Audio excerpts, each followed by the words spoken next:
We have created a free website and resources you can go to download our checklist to own a building. And I've also created a whole web page detailing every step we think you should go to when doing an own a build, from purchasing the land, actually even selecting the land. But yeah, purchasing the land, choosing a certifier, and all of the certification steps. We've tried to make it really straightforward and easy. Steps 1 to 3, we actually recommend you do before even purchasing your land.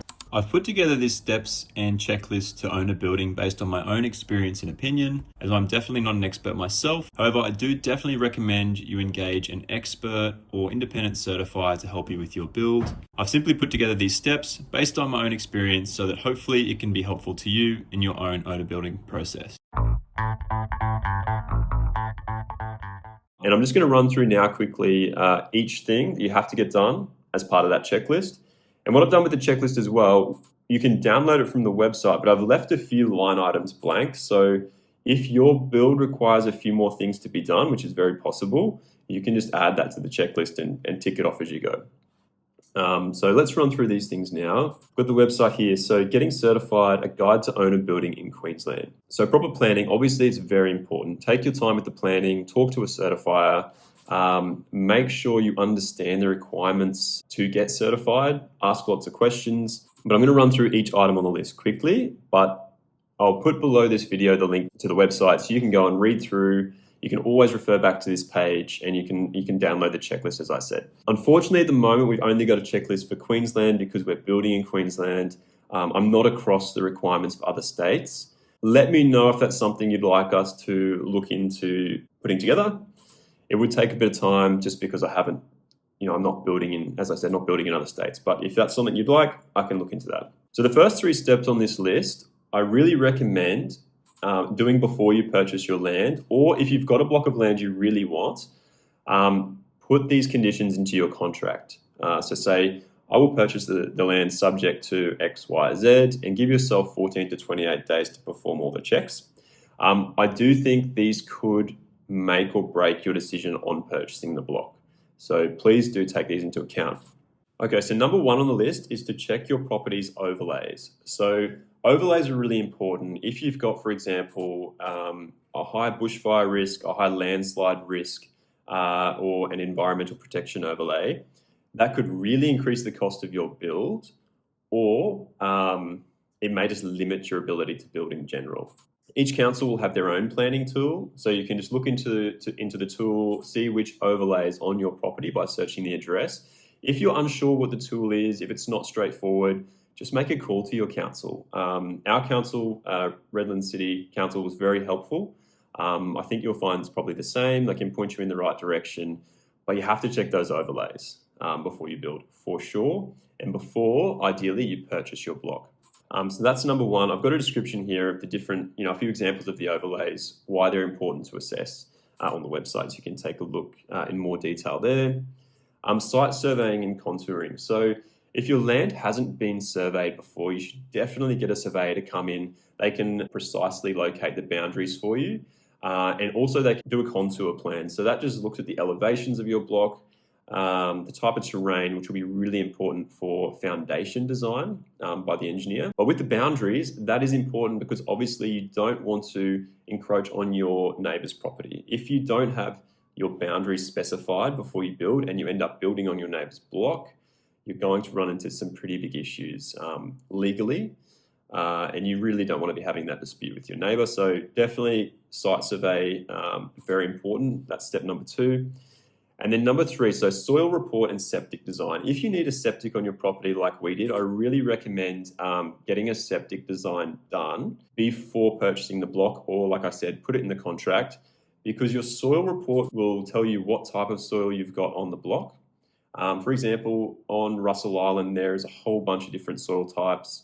And with ours, for example, we had problematic soil, class P, and essentially it was due to, obviously, the terrain of the block, and there were a lot of trees on our block, and really big trees with lots of roots. So the soil got designated problematic, and what that meant was we needed to have the engineer increase the size of our pier holes for the foundations. We then had to give that soil report to the septic designer, who was able to then tell us, okay, based on where we can put the trench, how big your home is, and the soil type, obviously, we can do a 3-bedroom home. But what they told me, which was very interesting, was if our soil type was 1 grade lower, we would have essentially had to triple the size of the septic trench, which would have meant we wouldn't have been able to build 3 bedrooms for sure. We would have been stuck building a 2-bedroom home, which obviously, if you've got plans to build a 3 or 4-bedroom home, you don't want to compromise on that. You definitely want to put this into the contract of your land purchase, because obviously that will change your decision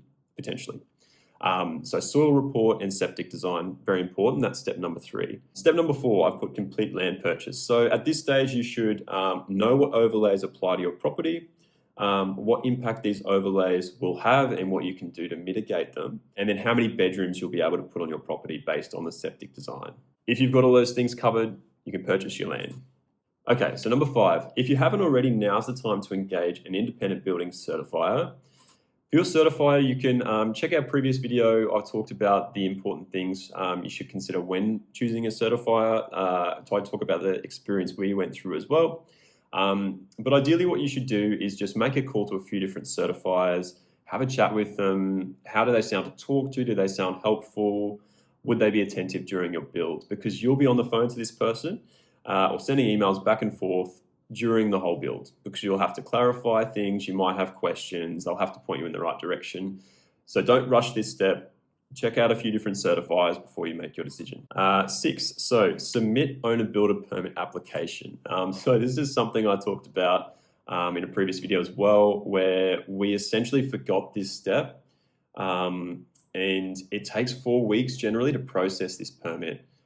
So because we forgot this, we were set back by a month, and that meant that we lost out on being able to claim half of our first homeowners building grant, which obviously sucked. And so don't forget this step. What you'll have to do is, if you follow these steps, you should be fine, but you really need to factor in how long everything takes, and also what step you need to do first to progress to the next step. Or you'll find, like with us, your whole building process for approval will just drag out.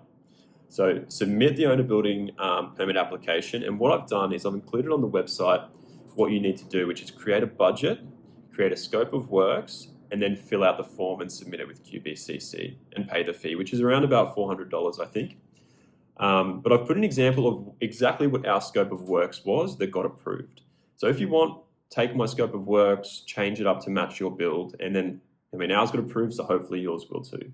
But yeah, I've put there what you need to include. Generally, you have to put the address of the property, what you'll be building. For example, will it be a kit home? How many bedrooms will it have? Living areas, bathrooms, what type of building materials you'll be using, and the total cost breakdown. So each itemized cost and then a total cost. Next step, number 7, apply for the Q leave exemption. So there's a Q leave levy. You generally need to pay as a builder in Queensland, but owner builders are exempt. So all you'll have to do is, if your build costs or is estimated to cost over $150,000, which should be most builds. So I've got the link here on the webpage. All you need to do is go through, fill out the form, and then wait for the certificate, exemption certificate, which you can then pass on to your certifier. It's pretty simple, but don't forget that step, because your certifier will definitely want that document.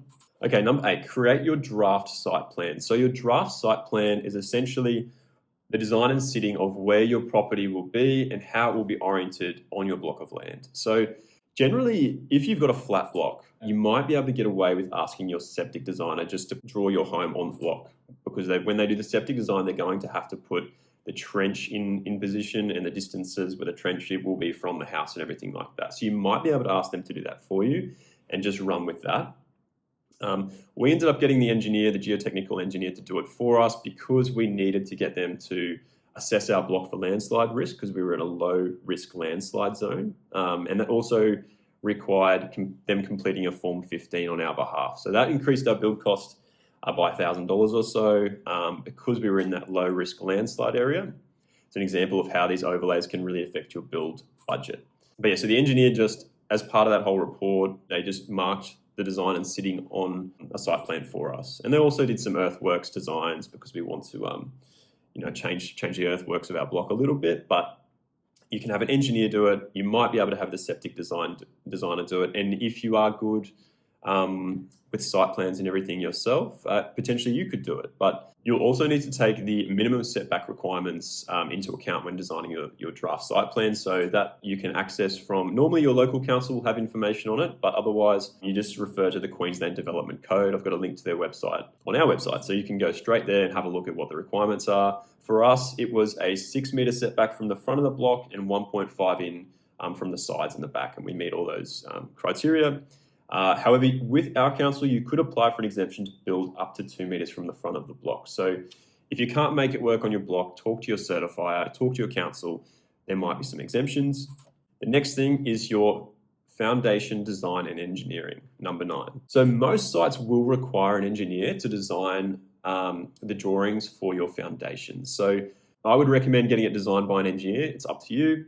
But you want your home to be built solid to a high quality, and the cost of getting that done isn't significant. And we had to get our landslide risk assessment done anyway, so we just had that all packaged up. I think for everything, it came in at around $2,000. So maybe just for the pier design, maybe it would have been $1,000, something like that. Point 10, so Queensland introduced the Livable Housing Design Standard in 2023, and essentially there are a few points that you have to take into account now when building a new home in Queensland, so that someone who is disabled or elderly could live happily in your home.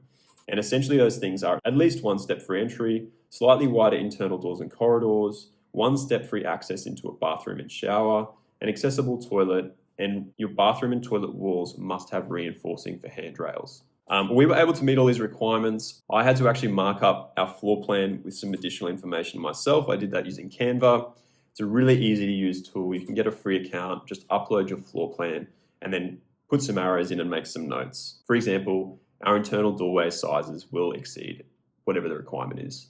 You can have a look at our floor plan on the website and how I marked it up to see how we met those requirements. The one thing we got an exemption for was you were required to have a step-free entry, meaning a ramp into the home.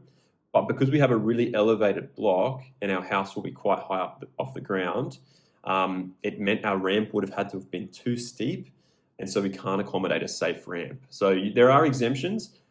They're quite hard to meet, but if you work with your certifier and they're willing to work with you, you should be able to work something out. Point 11, architectural drawings and site plans. So if all of your architectural drawings are great, ready to go, there's nothing to change, they already factor in all of the livable design standards and everything like that, the only thing you'll definitely need to do still is a smoke alarm plan. So I did this myself using an app called Magic Plan. You can get a free trial with them. You can also use Canva. Just marking where your smoke alarms will go. If you go to the website, we've got a link to the minimum requirements for smoke alarms in terms of placement. Placement is extremely important with smoke alarms. Your certifier won't approve it unless the placement meets the minimum eligibility criteria. As an electrician, I know a lot about placement, where they need to go. You can always ask an electrician to do it for you. You can also employ a designer to help you design your architectural drawings or make these markups to the plans and everything like that. If you've been enjoying our videos, like what we are doing, and would like to support the channel, creating a smoke alarm plan is something I can help you with as an electrician. Head over to the website for more details.